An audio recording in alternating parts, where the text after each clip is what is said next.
I wanted to follow up on the cyber attack against the Ukraine. Yeah. I know the NSC said it was too soon to attribute the attack, but could you say where early indications are pointing? Well, let me first say that and just because I know there's been a lot of questions, understandably, on this, so let me try to address a few of them as well, if that's okay.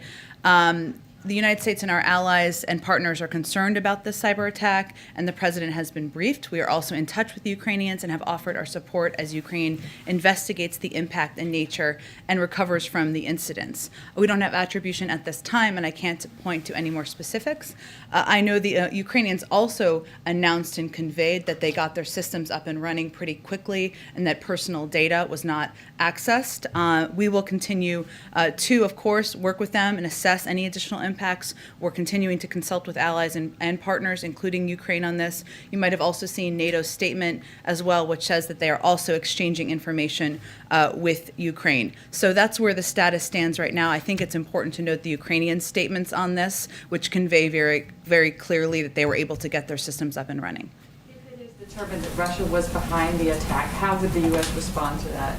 I'm just not going to speculate on that or preview what actions we would take at this time. I would just note that we will take necessary and proper steps, of course, to defend our allies, support our partners, and support the Ukrainian people, but we're still assessing that at this point in time. Could you describe in a little more detail what sort of support the U.S. has been providing Ukraine on the cyber front, like over the last few months?